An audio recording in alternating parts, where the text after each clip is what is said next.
Hello दोस्तों, अस्सलाम वालेकुम, सत श्री अकाल, नमस्कार। मैं आप सभी का स्वागत करता हूं हमारे यूट्यूब चैनल एमएस एकेडमी पर।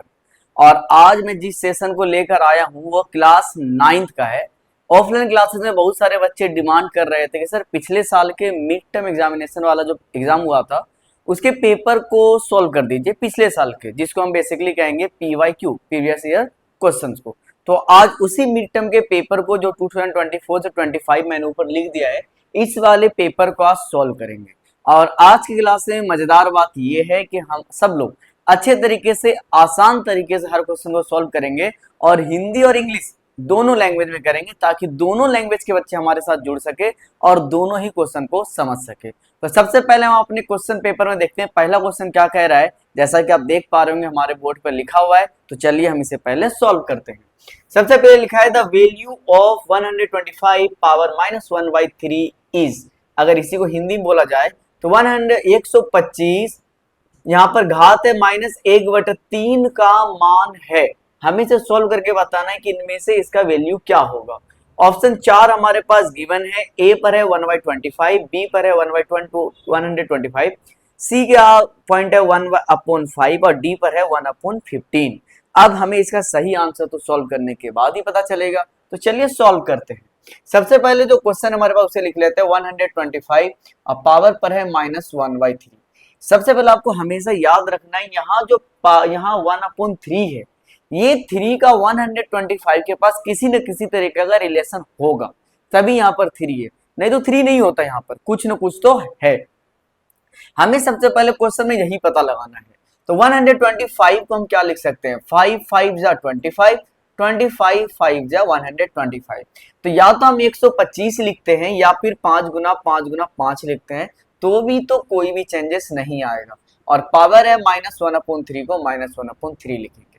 बेसिकली 5 यहाँ कितनी बार है, 3 बार है, तो 5 के ऊपर पावर लगाएंगे 3 और इसके ऊपर पावर है -1/3।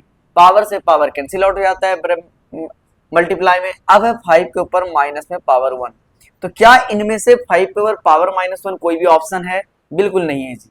तब यहां से -1 को हटाने के लिए क्या करेंगे, इसका वैल्यू हम लिखेंगे 1 और ये जो 5 है ये डिनोमिनेटर बन जाएगा। तो अब आंसर आ चुका है 1/5। इसके अकॉर्डिंग ऑप्शन नंबर सी हमारा बिल्कुल सही है। तो आप लोगों ने पहला क्वेश्चन सीख लिया होगा। मैं उम्मीद करूंगा कि ऐसे क्वेश्चन जब इस साल के मिड टर्म में आएंगे तो आप इसे छोड़कर नहीं आएंगे और ना ही गलत करेंगे। तो चलिए पहला क्वेश्चन हमारा हो जाता है डन। अब हम मूव करते हैं अगले क्वेश्चन पर, जो कि है क्वेश्चन नंबर 2। अब हमारे पास है क्वेश्चन नंबर 2, जिसमें कह रहा है पॉइंट -11 जीरो लाइस, बिंदु -11, 0 स्थित है। हमें एक ग्राफ वाली लाइन पर दिखाना है कि -11 और 0 किस जगह पर लाई करेगा। तो सबसे पहले हम सभी लोग जानते हैं कि ग्राफ की 2 लाइनें होती है, इसे हम लोग बोलते हैं x और इसे बोलते हैं y। इस लाइन का नाम है एक्सिस, तो ये होता है x एक्सिस और ये y है, तो ये भी हो जाएगा y एक्सिस। इधर वाले नंबर पॉजिटिव होते हैं, इधर वाला नेगेटिव होता है। ये यहाँ पर पॉजिटिव होता है, इधर ये नेगेटिव होता है। हमें बताना है नंबर -11 और 0। -11 मतलब पहले जो बॉक्स में नंबर रहता है ब्रैकेट के अंदर, पहले x होता है देन y होता है। ये ग्राफ का हमेशा रूल होता है कि ब्रैकेट के अंदर 2 नंबर है तो पहले x एक्सिस आएगा। तो x एक्सिस -11 है, जस्ट एग्जांपल मान लेते हैं इस जगह पर आएगा -11 और y है 0, y 0 मतलब इसी जगह पर आ जाएगा। तो ये नंबर कहां पे लाई किया, x वाले एक्सिस पे। एक्सिस में हमें नेगेटिव पॉजिटिव नहीं बताना है, सिर्फ लाइन देखना है कि ये x वाली लाइन पर है, ये y वाली लाइन पर है। तो ये आया x वाली लाइन पर और x वाली लाइन पर ऑप्शन फर्स्ट हो जाएगा ऑन x एक्सिस, ये x एक्सिस के ऊपर आ रहा है। इसी के साथ क्वेश्चन नंबर 2 डन। अब अगला क्वेश्चन है क्वेश्चन नंबर 3। क्वेश्चन नंबर 3 जिसमें कह रहा है डैश लाइन या lines can be drawn through 3 collinear points. 3 संरेखीय बिंदुओं से डैश रेखा या रेखाएं खींची जा सकती है। सबसे पहले आपको यह जानना है संरेखीय रेखाएं या फिर कोलिनियर पॉइंट्स। या यहाँ पे देखिए एक लाइन खींची मैंने, कोलिनियर पॉइंट का मतलब एक लाइन पे एक लाइन होनी चाहिए, जैसे ए, ये वाला पॉइंट है बी और ये वाला है सी। तो बोल रहा है कि dash lines can be drawn through 3 collinear points, collinear points A, collinear points B, collinear point C, और इन तीनों को मिलाकर एक ही लाइन खींची जा सकती है। इसके लिए इसका आंसर हो जाएगा 1। क्वेश्चन नंबर 3 हुआ डन। क्वेश्चन नंबर 4 जिसमें कह रहा है two sides of a triangle are 15 centimeter and 11 centimeter and its semi-sphere is 19 centimeter. The measure of the third side will be, इसी को हिंदी में बोलेंगे, एक त्रिभुज की दो भुजाएं, एक 15 सेंटीमीटर व दूसरी 11 सेंटीमीटर है, वह इसका अर्ध परिमाप 19 सेंटीमीटर है, तीसरी भुजा का माप होगा। ऑप्शन 4 दिए हुए हैं। पहला option 7 centimetre, option B 23 centimetre, option C 12 centimetre, option D 15 centimetre. सबसे पहले आप ऐसे समझिए, यहां मैं एक डायग्राम बनाता हूं। एक हमारे पास ट्राइंगल, कोई भी ट्राइंगल ए बी सी, इसमें कह रहा है कि एक जो है 15 सेंटीमीटर है और दूसरा जो है वो है 11 सेंटीमीटर। हमें ये वाली साइड निकालनी होगी। सबसे पहले हमें निकालना है सेमी स्क्वायर ऑफ ट्राइंगल, जो क्वेश्चन में दिया गया है। सेमी स्क्वायर अर्ध परिमाप का मतलब होता है एस, और इसका फॉर्मूला होता है सम ऑफ ऑल साइड, मतलब A plus B plus C upon में आता है 2, इसका फॉर्मूला होता है। जैसे यहां से देखिए, ए ये वाली साइड, बी ये वाली साइड, सी ये वाली साइड, तो तीनों साइडों को जोड़कर 2 से डिवाइड करना है। तो एस जो अर्ध परिमाप दिया हुआ है वो है 19 सेंटीमीटर, तो हम यहाँ पर लिखेंगे 19। ए की जगह पर हम कुछ भी लिख सकते हैं, 11 प्लस 15 प्लस में यहाँ पर हम सी लिख देंगे और अपोन में आएगा 2। यहाँ नीचे कुछ नहीं तो 1 आएगा। इक्वल टू में हम क्रॉस मल्टीप्लिकेशन करवाएंगे, यहाँ से इनको मल्टीप्लाई कराएंगे। 19 मल्टीप्लाई 2 और इस जगह पर आएगा 11 प्लस 15, डेट मीन्स 26 प्लस में सी। 19 टू जा होता है 38 और 26 प्लस में है, जब इधर आएगा आरएचएस से एलएचएस में तो ये माइनस में आएगा और इक्वल टू में बचेगा सी। जब 38 में 26 माइनस करेंगे तो सी की वैल्यू आ जाएगी 12, और सारे यूनिट सेंटीमीटर में है तो ये भी सेंटीमीटर में आ जाएगा। मतलब इस ट्राइंगल की जो तीसरी वाली साइड है वो 12 सेंटीमीटर होगी, जो कि ऑप्शन नंबर सी यहाँ पर बिल्कुल सही हो जाएगा। अब क्वेश्चन नंबर 5 की तरफ। क्वेश्चन नंबर 5 जिसमें कह रहा है Which of the following is an example of a repeating decimal? इसमें से कौन आवर्ती दशमलव प्रसार का उदाहरण है? आवर्ती दशमलव प्रसार का मतलब एक ऐसा नंबर जो बार बार रिपीट हो रहा है, सेम नंबर को बार बार लिखा जा रहा है। तो ऑप्शन ए है 0.375, लेकिन इसके आगे कोई भी कंटिन्यूअस फॉर्म नहीं दिखाया जा रहा है, मतलब ये नंबर यहीं तक खत्म हो जाता है, तो ये तो अपने आप को रिपीट कर नहीं रहा है। ऑप्शन बी 0.666, एक चीज ध्यान दें, यहाँ पर पॉइंट के बाद एक ही नंबर बार बार आ रहा है, मतलब ये नंबर अपने आप को बार बार क्या कर रहा है, रिपीट कर रहा है। ऑप्शन सी 0.125 है, अलग अलग नंबर है, मतलब ये भी नहीं हो सकता।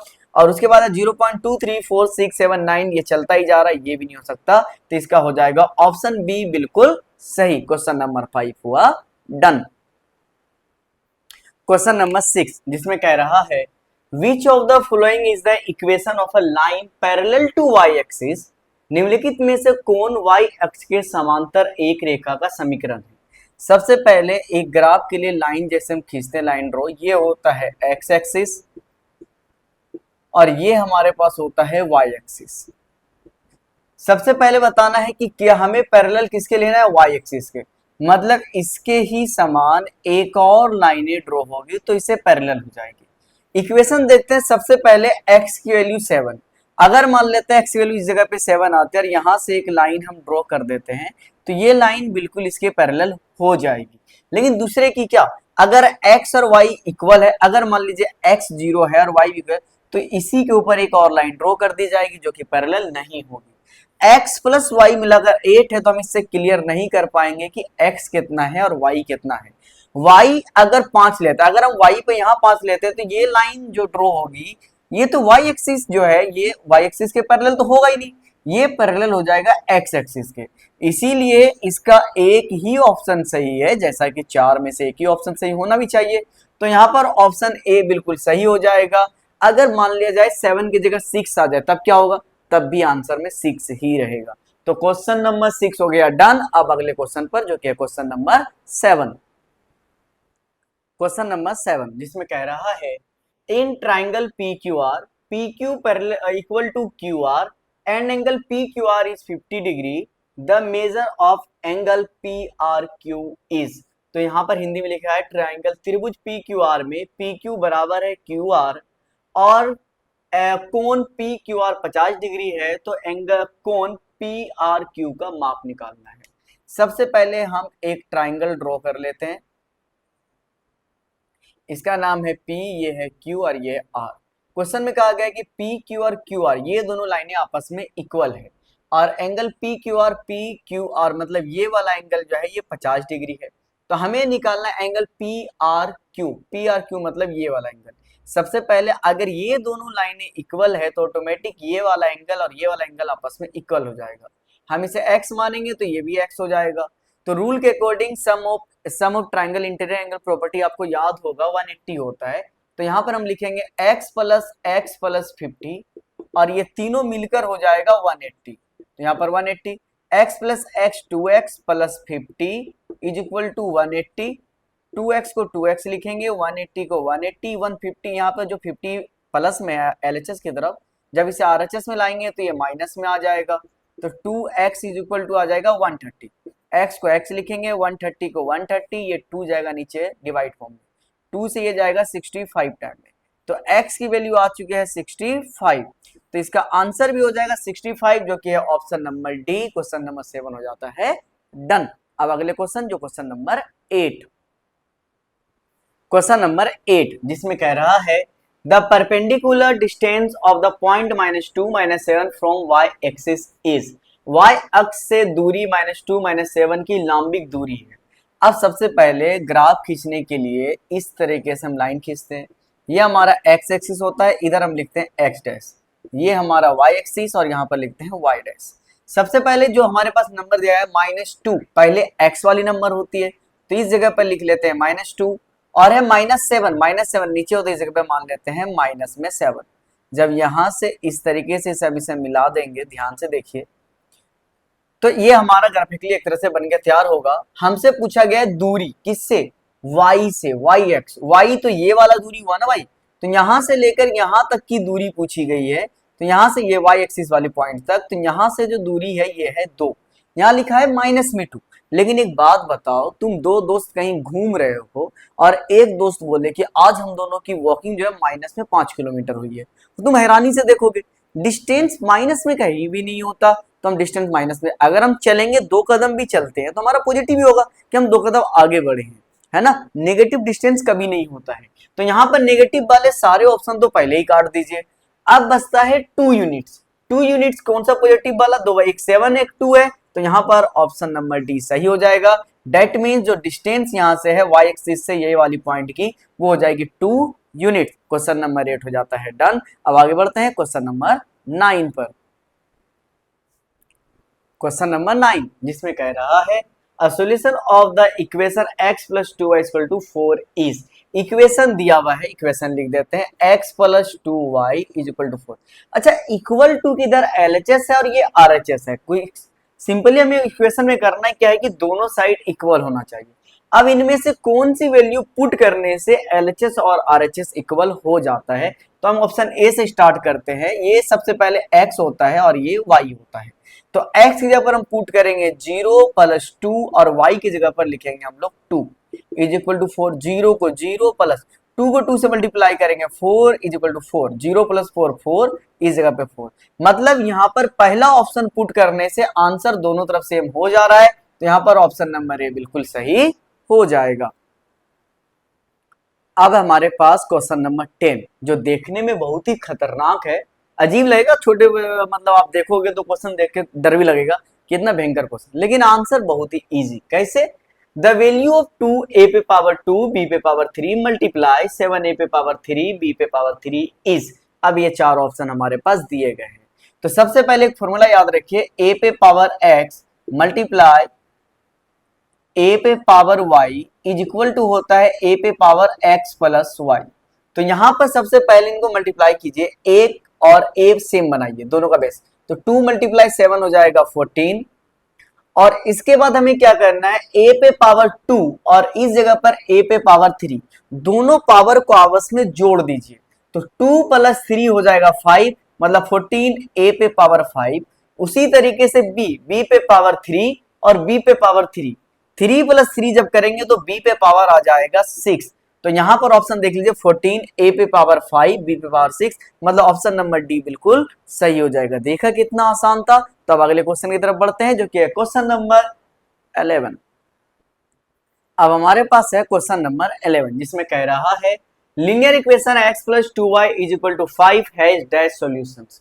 रैखिक समीकरण x plus 2y is equal to 5 के डैश हल है। सबसे पहले इक्वेशन लिखिए x plus 2y is equal to 5। हम यहाँ पर x को x लिखेंगे, 5 को 5, 2y को इधर माइनस कर देंगे प्लस में क्योंकि 2y माइनस में। जस्ट लाइक हम मान लेते हैं y की वैल्यू 1, तो ये हो जाएगा x is equal to 5 minus 2 और इस जगह पर आएगा 1। x इक्वल टू 5 माइनस 2 1 जा 2, मतलब यहाँ से x की वैल्यू आ गई 3। अगर यही इक्वेशन रहा x is equal to 5 minus 2y और इस जगह पे y की वैल्यू हम अगर 2 रख देते तो x को x लिखेंगे 5 माइनस 2 और इस जगह पर आएगा 2 क्योंकि y की वैल्यू हमने 2 रखी है। x को x लिखेंगे 5 माइनस 2 मल्टीप्लाई 2 होता है 4। x 5 को 1 माइनस करेंगे 4 से बचेगा 1। तो आप देख सकते हैं कि जैसे हम y की वैल्यू अलग रखते हैं आंसर x की वैल्यू भी अलग अलग आती जा रही है। ये हम दिन भर चाहे जितनी भी बार y की वैल्यू चेंज करके पुट करते रहेंगे आंसर डिफरेंट आते ही रहेंगे। मतलब बहुत सारे इसके आंसर हो सकते हैं, इसीलिए इसका ऑप्शन हो जाएगा डी इनफिनाइट। इसके बहुत सारे हल हो सकते हैं। क्वेश्चन नंबर 11 हो जाता है डन। अब मूव करते हैं क्वेश्चन नंबर 12 पर। अब हमारे पास है क्वेश्चन नंबर 14। इसे 14 कहिए या बच्चों वाला क्वेश्चन कहिए, बात एक ही है। कभी कभी सीबीएसई आपको जरूरत से ज्यादा ही इजी पेपर दे देता है। उनमें से ही एक क्वेश्चन है, देखिए कैसे। Rational number 7/9 is equivalent to, मतलब 7/9 जो है परमेय संख्या वो किसके समतुल्य है, बराबर है। ऑप्शन है 21 और 27, 7 और 9 यहां पर दिया हुआ है। तो क्या कोई ऐसा नंबर है जिसे ऊपर नीचे मल्टीप्लाई करने से सेम नंबर आ जाए। जस्ट लाइक एग्जांपल, अगर 7 को यहाँ 3 से मल्टीप्लाई करते हैं तो नीचे भी 3 से। 7 3 जा होता है 21 और 9 3 जा होता है 27। मतलब 7/9 को आप 20/27 भी लिखिए तो भी सेम ही है, क्योंकि जब इसे हम लोएस्ट फॉर्म में लाएंगे तो 7/9 ही आएगा, कोई और नंबर इनमें से नहीं हो सकता। तो ऑप्शन ए यहां पर बिल्कुल सही हो जाएगा। अब हमारे पास है क्वेश्चन नंबर 13। पिछले क्वेश्चन में 12 की जगह मैंने गलती से 14 लिख दिया था, तो आप लोग उसे 12 भी समझ के चलिए। अब है question number 13। If the point m minus 2, 2m plus 1 lies on the equation 2x plus 3y minus 7 is equal to 0, then find the value of m। यदि बिंदु m minus 2 2m प्लस 1 समीकरण 2x प्लस 3y माइनस 7 बराबर 0 पर स्थित है तो m का मान ज्ञात कीजिए। सबसे पहले इक्वेशन लिख लीजिए, क्या दिया है 2x प्लस में 3y माइनस 7 इक्वल टू 0। अब यहां पर वैल्यू पुट कीजिए, 2 को 2 लिखिए, x की जगह पर हम लिखेंगे m माइनस 2, तो यहाँ पर m माइनस 2 प्लस 3 को 3 और y की वैल्यू हम लोग लिखेंगे 2m प्लस में 1, तो 2m प्लस में 1 यहाँ माइनस 7 इज इक्वल टू 0। पहले ये 2m से मल्टीप्लाई होगा तो ये हो जाएगा 2m, फिर यही 2 मल्टीप्लाई होगा 2 से और यहाँ माइनस है तो 2 2 जा होता है 4 प्लस ये 3 मल्टीप्लाई होगा 2 से, 3 2 जा 6 और m की जगह पर लिखेंगे m प्लस 3 मल्टीप्लाई 1 से होगा 3 1 जा हो जाएगा 3 माइनस 7 इक्वल टू 0। यहाँ पर 2m है और इस जगह पे 6m है और दोनों प्लस साइन में है तो मिलकर हो जाएगा 8m। अब ध्यान दीजिए यहाँ पर -4 और 3 माइनस 7 है तो बचेगा -4 इक्वल टू में 0। तो यहाँ पर आएगा 8m माइनस -4 मिलकर हो जाएगा -8 इज इक्वल टू 0। तो यहाँ पर 8m और ये जो -8 LHS में है, RHS में जब हम इसे लेकर आएंगे तो ये प्लस में आ जाएगा। m को m लिखेंगे, 8 अपॉन में ये वाला 8 आएगा। अब 8 से 8 कैंसिल होगा 1, तो m की वैल्यू आ चुकी है 1 और यही इस क्वेश्चन का आंसर है। बहुत इंपॉर्टेंट क्वेश्चन है, इस साल पेपर में आएंगे। तो क्वेश्चन नंबर 13 हमारा हो गया डन और अब हम मूव करते हैं अगले क्वेश्चन पर जो कि है क्वेश्चन नंबर 14। अब हमारे पास है क्वेश्चन नंबर 14, बहुत इंपॉर्टेंट क्वेश्चन है, ध्यान से देखिए। Write two irrational numbers between 2/3 and 4/3। 2/3 तथा 4/3 के बीच दो अपरिमेय संख्या लिखना है। हम बार बार रेशनल नंबर निकालते हैं, यहाँ पर इरेशनल नंबर पूछा गया है। नंबर है 2/3, तो सबसे पहले नीचे वाले नंबर से ऊपर वाले नंबर को डिवाइड करेंगे। 0 यहाँ पर आ जाएगा 0, ये हो जाएगा, पॉइंट लगा दिए। 6 टाइम में 18, अगेन बचेगा 2, मतलब पॉइंट फिर से 6, तो ये 18 आता ही रहेगा, तो हम इसे लिखेंगे 0.667। उसी तरीके से आगे देखिए, नंबर है 4/3, 3 से डिवाइड करेंगे 4 को, 1 टाइम में आ जाएगा 3, बचेगा 1, पॉइंट लगाया 0, 3 टाइम में 9, अगेन 1, फिर से 0.3, ये जाता ही रहेगा, तो हम यहाँ पे लिखेंगे 1.33। अब इन दोनों के बीच में हमें दो इरेशनल नंबर निकालने हैं, जो कि 0.667 से बड़ा होना चाहिए और 1.33 से छोटा होना चाहिए। और इरेशनल के लिए प्रॉपर्टी क्या होती है, सेम नंबर रिपीट नहीं होना चाहिए और पूरी तरह से वो खत्म भी नहीं होना चाहिए। तब हम लिखेंगे यहाँ पर 0.78, जो कि 0.667 से बड़ा है। फिर हम लिख सकते हैं इसी के आगे 778, फिर लिखेंगे 7778, मतलब यहाँ पर 7 1 टाइम, यहाँ पे 2 टाइम्स, यहाँ पे 3 टाइम्स। पहला हो गया। दूसरा नंबर है 1.3 से छोटा छोटा ही तो लेना है, तो हम ले सकते हैं 1.12 112 113। जैसे यहाँ पे 7 1 टाइम 2 टाइम 3 टाइम है, वैसे यहाँ पे 1 है 1 टाइम 2 टाइम 3 टाइम। तो क्वेश्चन नंबर 14 हो जाता है डन, जो कि बहुत इंपॉर्टेंट क्वेश्चन है। और अब हम मूव करते हैं अगले क्वेश्चन पर, जो कि है क्वेश्चन नंबर 15। अब हमारे पास है क्वेश्चन नंबर 15, जिसमें कह रहा है सिंपलीफाई, हल करें। हिंदी में लिख देता हूं मैं, हल करें। इक्वेशन तो तब भी सेम रहेगा। इक्वेशन है 3 + √5, फिर है 3 - √5। यहां पर एक आइडेंटिटी लगेगी और वो आइडेंटिटी है a + b, और फिर है a - b। इसका आंसर होगा a² माइनस में b²। a की वैल्यू हो जाएगी 3, b की वैल्यू होगी √5। फॉर्मूला के अकॉर्डिंग a² मतलब 3 का स्क्वायर माइनस b², b की वैल्यू है √5, तो √5 का स्क्वायर। 3 का स्क्वायर होता है 9, माइनस स्क्वायर से रूट कैंसिल आउट, बचेगा 5। 9 में से 5 जाएगा, बचेगा 4। तो इसका आंसर हो चुका है 4। इसी के साथ क्वेश्चन नंबर 15 हो गया डन। अब हम मूव करते हैं अगले क्वेश्चन पर, जो कि है क्वेश्चन नंबर 16। अब हमारे पास है क्वेश्चन नंबर 16 और बहुत ही मजेदार क्वेश्चन है। ऐसे एक क्वेश्चन एग्जाम में तो कंपलसरी आते ही हैं। क्वेश्चन है रिप्रेजेंट √4.3 ऑन नंबर लाइन। इसके लिए आपके पास स्केल्स और कंपास का होना जरूरी है, भूलिएगा मत। एग्जाम हॉल में लेकर जाना है घर से, वो नहीं देंगे आपको। तो सबसे पहले एक लाइन खींचना है। जस्ट एग्जांपल, एक लाइन मैं खींचता हूं, आप स्केल रख के सीधी लाइन ड्रॉ कीजिएगा। इसे नाम देते हैं ए और इसे नाम देते हैं यहां तक बी। और यहां से जो डिस्टेंस है ये है 4.3, ठीक है। अब यहां से जब 4.3 लिया है, आप सेंटीमीटर में यूनिट मान लीजिएगा, जैसे 1 2 3 4। उसी तरीके से एक यूनिट हमें एक और ड्रॉ करना है और इसका हम नाम दे देते हैं सी। तो ए से बी तक की डिस्टेंस है 4.3 और उसके आगे एक यूनिट और लिया है, तो मैंने यहाँ पर इसका नाम है 1। अब यहां से और इस जगह से कैंपस आधे से ज्यादा खोलकर आप इसका मिड पॉइंट निकाल लीजिएगा, मिडल वाला हिस्सा निकाल लीजिएगा। और ये लाइन मान लेते हैं इस तरीके से हम यहाँ पर ड्रॉ कर देंगे। ये वाली लाइन जो हमारी, ये क्या है, लाइन ए से लेके सी तक का मिड पॉइंट है। अब मिड पॉइंट है तो यहाँ पे ध्यान रखना है, इस जगह पर अपनी कंपास का नोक और इस जगह पर पेंसिल रखकर ऐसे गोल घुमाकर इसमें लाकर मिला देना है। ध्यान रखना है, कंपास का नोक यहां होना चाहिए और पेंसिल की नोक यहाँ, इसे यहां से लाकर मिला देना है सी से। अब सी के मिलाने के बाद यहाँ जो बी है, बी पे बिल्कुल स्केल रखे एकदम 90 डिग्री पर लाकर इससे हमें मिला देना है ऊपर वाली लाइन पर। अब जो ये वाली लाइन वाली, इसका नाम देते हैं डी। तो बी डी की जो डिस्टेंस हमारे पास है वो है रूट के अंदर 4.3। लेकिन हमसे पूछा गया है नंबर लाइन पर, नंबर लाइन तो ये वाला है। तब इसके लिए दो ऑप्शन खुलते हैं हमारे पास। क्या, आप स्केल से यहां तक के डिस्टेंस ड्रॉ कर लीजिए और फिर स्केल रख के यहां से डिस्टेंस मेजर कर लीजिए, या नहीं तो फिर यहां पर कंपास रखिए और यहां कंपास की नोक और इसे इस तरीके से ड्रॉ कर लीजिए, बिल्कुल इस तरीके से।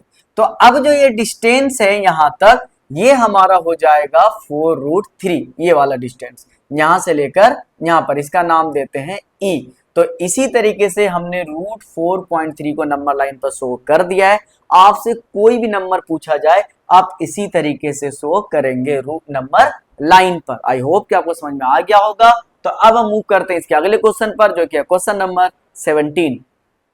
अब हमारे सामने है क्वेश्चन नंबर 17 जिसमें कह रहा है इवेल्यूट मतलब इसका मान ज्ञात करना है 7 bracket 27 power 1/3 plus 64 power 1/3 bracket close power 2 again bracket power 1/3। सबसे पहले हमें इस वाले ब्रैकेट के अंदर काम करना है, तो हम यहाँ पर लिखेंगे पहले 7 और फिर यहाँ पर है 27। 27 को हम क्या लिख सकते हैं, ध्यान से देखिए 27 को हम लिख सकते हैं 3 3 जा 9 9 3 जा 27 मतलब 3 पे पावर 3। तो हम 27 को लिखेंगे 3 पे पावर 3 और इनके ऊपर मल्टीप्लाई में है पावर 1/3 अगेन प्लस उसी तरह 64 को हम क्या लिख सकते हैं 4 मल्टीप्लाई 4 4 4 जा 16 16 4 जा 64 मतलब 4 पे पावर 3। तो हम यहाँ पे लिखेंगे 4 पे पावर 3 मल्टीप्लाई इसके बाद जो पावर है 1/3 और इन सब के ऊपर है पावर 2 और अगेन इनके ऊपर पावर है 1/3। यहाँ 3 से 3 कैंसिल आउट हो जाएगा, यहाँ भी 3 से 3 कैंसिल आउट हो जाएगा। तब यहाँ पर हम लिखेंगे 7, यहाँ पे 3 + 4 होता है 7, 1 की कोई वैल्यू नहीं, यहाँ पर 2 है पावर तो इनके ऊपर आ जाएगा मल्टीप्लाई में पावर 2 और अगेन इन सब के ऊपर पावर आएगा 1/3। यहाँ पर 7 2 टाइम्स है 1 टाइम अगेन है 7 मल्टीप्लाई है तो हो जाएगा 7 पे पावर 3 मल्टीप्लाई 1 पे पावर 3, 3 से 3 कैंसिल आउट 7 पे पावर 1 मतलब आंसर हो जाएगा 7। तो आपने देखा क्वेश्चन कितना मुश्किल लग रहा था देखने में, लेकिन इसका आंसर उतना ही ज्यादा आसान है। तो क्वेश्चन नंबर 17 हो जाता है डन। अब मूव करते हैं अगले क्वेश्चन पर जो कि है क्वेश्चन नंबर 18। अब हमारे पास है क्वेश्चन नंबर 18 जिसमें कह रहा है find any 3 solutions of the equation 2y - x = 7। समीकरण 2y - 7 = 7 के कोई 3 हल ज्ञात कीजिए। सबसे पहले हम इक्वेशन लिख लेते हैं। इक्वेशन है 2y - x = 7। 2y को 2y लिखेंगे, यहाँ पर 7 है, माइनस में x है इधर आएगा तो प्लस में हो जाएगा, यहाँ y को y लिखेंगे 7 + x और ये नीचे आएगा 2। अब हमें 3 वैल्यू निकालनी है तो पहले लिख देते हैं x और इस जगह पर y। अगर x 1 रखते हैं तो हमारे पास सोल्यूशन क्या होगा 7 + 1 अपॉन में 2 7 + 1 होता है 8 8/2 2 से जाएगा 4 टाइम में। अगर x 1 रखते हैं तो y हो जाएगा 4। दूसरा क्वेश्चन है x अगर हम 3 रखते हैं तो y कितना हो जाएगा। ये x वैल्यू आप अपने मन से रख सकते हैं। तो 7 + 3 अपॉन में 2 डेट मीन्स 10 अपॉन में 2 2 से जाएगा 5 टाइम में, तब y की वैल्यू हो जाएगी 5।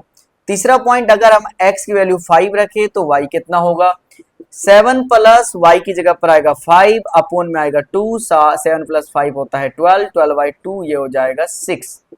तो यहाँ पर हो गया 6। तो पहला पॉइंट हमारे पास हुआ ना 4, दूसरा है 3 और 5 और तीसरा है 5 और 6। तो 3 हमसे पूछा गया था, 3 सॉल्यूशन हमने इसके निकाल लिए हैं। क्वेश्चन नंबर 18 हमारा हो चुका है। अब हम मूव करते हैं अगले क्वेश्चन पर जो कि है क्वेश्चन नंबर 19। अब हमारे पास है क्वेश्चन नंबर 19 जिसमें कह रहा है find the value of a if 6/2√7 - √6 is equal to 6/11√7 plus a√6। ये जो a दिया हुआ है हम इसी a की वैल्यू पुट करेंगे। हमें RHS और LHS इक्वल करना है तो हम LHS से स्टार्ट करते हैं। यहां पर दिया हुआ है 6 अपॉन में 2√7 माइनस √6। नीचे रूट नहीं रहता है तो हम इसे रेशनलाइज करेंगे सेम नंबर से 2√7, यहाँ माइनस है तो यहाँ पर प्लस ले लेंगे और यहाँ पर भी आ जाएगा 2√7 प्लस में √6। अब ध्यान से देखिए ये जो 6 है ये मल्टीप्लाई होगा इस पूरे नंबर से तो ये आ जाएगा 2√7 प्लस में √6 और नीचे क्या आएगा ये 2√7 ये भी 2√7 है मल्टीप्लाई हो जाएगा तो ये आएगा 2√7 पर स्क्वायर माइनस √6 मल्टीप्लाई √6 तो √6 का स्क्वायर हो जाएगा। अब ध्यान से देखिए पहले हम क्या करेंगे इनको एज इट इज रहने देते हैं और ये नंबर हो जाएगा 6 2√7 प्लस √6 और नीचे ध्यान से देखिए स्क्वायर से रूट कैंसिल हो जाएगा लेकिन 2 का स्क्वायर कितना होता है 2 का स्क्वायर होता है 4 और 4 मल्टीप्लाई 7 4 7 जा होता है 28 माइनस 6 का जब हम स्क्वायर करेंगे तो स्क्वायर से रूट कैंसिल हो जाएगा ये हो जाएगा 6। तब हमारे पास जो आगे नंबर आ रहा है वो आ रहा है 2√7 प्लस √6 और नीचे आ जाएगा 28 में जब 6 माइनस होगा 22। ये 22 तो दोनों के लिए है ना तो हम सिंपली मल्टीप्लाई कर सकते हैं 6/22 मल्टीप्लाई 2√7 ये वाला नंबर अलग हो गया। फिर है प्लस तो उसके बाद हम लिखेंगे यहाँ पर ये जो 6 है ये इनके लिए भी है तो 6/22 मल्टीप्लाई √6। अब ध्यान से देखिए आरएचएस की तरफ यहाँ 6 था, ये 6 आ चुका है, यहाँ 11 है, ये 2 से 22 11 टाइम में जाएगा, तो ये आ चुका है 6/11 और इस जगह पर आ चुका है √7 प्लस हमसे पूछा गया है यहाँ पर a√6 है, यहाँ तो मल्टीप्लाई में √6 तो आ ही रहा है, हमें निकालना है a की वैल्यू हमारे पास 6/22। बेसिकली क्वेश्चन में a पूछा गया था, a की वैल्यू आ चुकी है 6/22। ये था क्वेश्चन नंबर 19, इंपॉर्टेंट क्वेश्चन था, सॉल्व हो चुका है। अब हम मूव करते हैं अगले क्वेश्चन पर जो कि है क्वेश्चन नंबर 20। क्वेश्चन नंबर 20 जिसमें कह रहा है find any 6 rational numbers between 3/5 and 2/3। 3/5 और 2/3 के बीच कोई 6 परमेय संख्या निकालना है। सबसे पहले जो नंबर है उसे लिख लीजिए 3/5 और 2/3। हमें इनके बीच ध्यान से देना, पहले डिनोमिनेटर दोनों का सेम करना है। वो करने के लिए क्या करना होगा, पहले वाले नंबर को 3 से मल्टीप्लाई करना होगा, ऊपर नीचे सेम नंबर से, 3 3 जा 9, 3 5 जा होता है 15। उसी तरीके से नीचे वाले नंबर को हमें किससे मल्टीप्लाई करना होगा, 5 से, 5 5 5 2 जा होता है 10 और नीचे आएगा 3 5 जा 15 जो कि हो 3 5 जा 15। अब नीचे दोनों का सेम आ चुका है। हमें कितने रेशनल नंबर निकालने के लिए कहा गया है, 6। जितने भी रेशनल नंबर निकालने के लिए कहा जाएगा उसमें +1 करके हमें मल्टीप्लाई कर देना है। तो 6 पूछा गया, 6 में 1 प्लस करेंगे तो 7, 7/7, यहां पर भी आ जाएगा 7/7। 9 7 जा होता है 63 और 15 7 जा होता है 105। उसी तरह से 10 7 जा होता है 70, 15 7 जा होता है 105। दोनों का डिनोमिनेटर सेम है, इन दोनों के बीच आप 6 निकालने थे। 64 अपॉन में आएगा 105, 65 अपॉन में 106, 66 अपॉन में आएगा 106, 66 अपॉन में 106, 6 नहीं सॉरी 105 ही आएगा, डिनोमिनेटर चेंज नहीं होगा, 5 ही रहेगा, ये 67 हो जाएगा। फिर आएगा 68 अपॉन में 105, 1 2 3 4 5 हो चुका है, एक और आएगा 69 अपॉन में 105। तो आप देख सकते हैं ये सारे नंबर 63 से बड़े हैं और 70 से छोटे हैं। तो ये रहे हमारे 6 रेशनल नंबर। ऐसा हो सकता है कि आपके स्कूल वाले रेशनल नंबर ना पूछे 9th क्लास में, वो तो जन्मसिद्ध अधिकार है, पूछना ही है। तो चलिए सीबीएसई वालों ने पूछ भी लिया, आप सभी लोग पेपर में अच्छे से कर भी लेंगे। तब आगे मूव करते हैं अगले क्वेश्चन पर जो कि है क्वेश्चन नंबर 21। अब हमारे सामने है क्वेश्चन नंबर 21 जिसमें कह रहा है in figure 2 straight lines P Q and R S, P Q and R S Sidhi line है, इंटरसेक्ट करते एक दूसरे को ओ पर, यहाँ पर ओ मैंने लिखा हुआ है, एंगल पीओटी, पीओटी 80 डिग्री है, लिख दिया मैंने। Then find the value of A B and C. आप सबसे पहले ध्यान से देखिए, यहाँ पर ए जो है वो इक्वल हो जाएगा 4b के, ये वाला वर्टिकली अपोजिट एंगल के रूप में बराबर हो जाएगा। अब यहाँ पर जो 2c है ये बराबर हो जाएगा एंगल 80 प्लस b के। हमें निकालना है ए बी सी।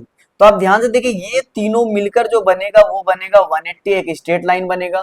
तो यहाँ पर लिख देता हूं मैं 4b प्लस 80 प्लस में b, ये सब मिलकर होगा 180, लीनियर पेयर बोल सकते हैं एक तरह से। तो 4b प्लस b हो जाएगा 5b प्लस में आएगा 80, यहाँ पर शॉर्ट फॉर्म में लिख देता हूँ लीनियर पेयर 80 और यहाँ पर आएगा 180। 5b को 5b लिखेंगे, 180 को 180, 80 प्लस में इधर आएगा तो माइनस में, 5b इज इक्वल टू 100, क्योंकि 180 में से 80 माइनस करेंगे तो 100 बचेगा। b को b लिखेंगे, 100 को 100 अपॉन में आएगा 5, 5 1 जा 5, 5 2 जा 10, 0 20। b की वैल्यू आ चुकी है 20। अगर b 20 है ये वाला एग्जांपल, तो a भी निकालना है हमें और b, तो 4b कितना हो जाएगा, 4b का मतलब 4 मल्टीप्लाई b है 20, तो ये हो जाएगा 80, 4b 80। ये वाला भी हमारा आ चुका है 80 डिग्री, ये वाला है 20 डिग्री। ये जो 80 है ये a के इक्वल हो जाएगा, तो a हो जाएगा हमारे पास सीधे तौर पर 80 डिग्री। अब हमें निकालना है 2c। अच्छा 2c जो है मैंने यहाँ पे लिखा है वो किसके बराबर है, 80 प्लस b। तो 80 प्लस में b, 80 को 80 लिखेंगे प्लस b, b है 20, 20 प्लस कर देंगे, ये आ जाएगा 100 के बराबर। लेकिन हमसे पूछा गया है c, तो यहाँ पर 2c को c लिखेंगे, यहाँ पर c लिख के 2 आएगा नीचे, 2 से कैंसिल होगा 50, तो c की वैल्यू आ चुकी है 50। डेट मीन्स a का वैल्यू है 80, b की वैल्यू है 20 डिग्री और सी की वैल्यू है 50 डिग्री। क्वेश्चन नंबर 21 हो गया डन। और ऐसा क्वेश्चन एग्जाम में कंपलसरी है, एक क्वेश्चन तो कम से कम एटलीस्ट आना ही है। तो आप अच्छे से ऐसे क्वेश्चन की तैयारी कीजिएगा। तो चलिए मूव करते हैं अगले क्वेश्चन पर, जो कि है क्वेश्चन नंबर 22। अब हमारे सामने है क्वेश्चन नंबर 22, जो आज का आखिरी क्वेश्चन है। ये क्वेश्चन सॉल्व करते ही आपके 2025 वाले मिड टर्म के सारे पेपर सॉल्व हो जाएंगे। बस आप लोगों को देखकर प्रैक्टिस करनी है, और एक मोस्ट इंपॉर्टेंट काम, अपने दोस्तों के साथ शेयर जरूर कर दीजिएगा, ताकि वो भी अच्छे से पेपर पढ़ सके और अगले दिन जाकर पेपर अच्छे तरीके से दे सके। तो चलिए क्वेश्चन को देखते हैं, जिसमें क्वेश्चन में एक डायग्राम दिया गया है और इसमें पूछा गया है कि एंगल डी कितना होगा, एंगल बी कितना होगा और angle C plus B minus A की वैल्यू कितनी होगी। सबसे पहले निकालना है डी। तो डी वर्टिकली अपोजिट है ए के, तो हमें ए पहले पता चल जाए तो हम डी भी निकाल देंगे। फिर हमें निकालना है बी। बी जो है वर्टिकली अपोजिट है किसके, 40 के, तो बी तो हमें डायरेक्ट आंसर पता चल जाएगा, बी है 40 डिग्री। रीजन में है वर्टिकली अपोजिट एंगल, किसके वर्टिकली अपोजिट है, बी के। तो अब यहां पर ध्यान से देखना है, बी आ चुका है, ए हमें निकालना है।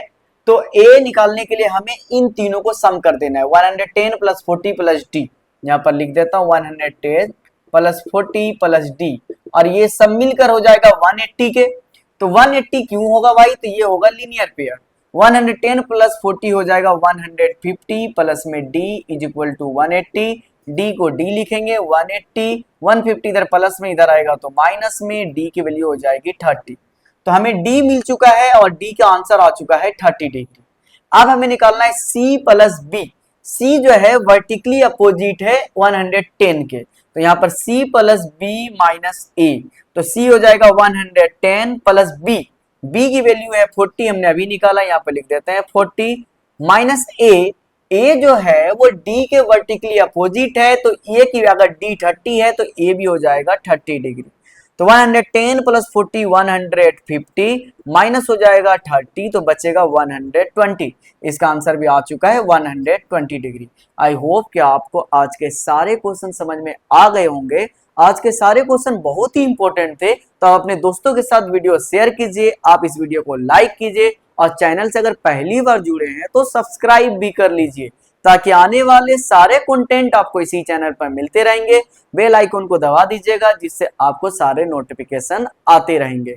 तो आज की क्लास में इतना ही, अब मैं मिलूंगा आप लोगों से अगली क्लास में। अगर कोई भी क्वेश्चन, कोई भी डाउट रह जाता है तो आप कमेंट सेक्शन में कमेंट कर सकते हैं, मैं पूरी कोशिश करूंगा अगली वीडियो में उसका जवाब देने के लिए। तब तक के लिए अब आप इंतजार कीजिए थोड़ा अगली वीडियो का, क्योंकि मैं अब आप लोगों से अगली वीडियो में ही मिलूंगा। तब तक के लिए बेस्ट ऑफ लक, आप अच्छे से अपना पेपर दीजिएगा।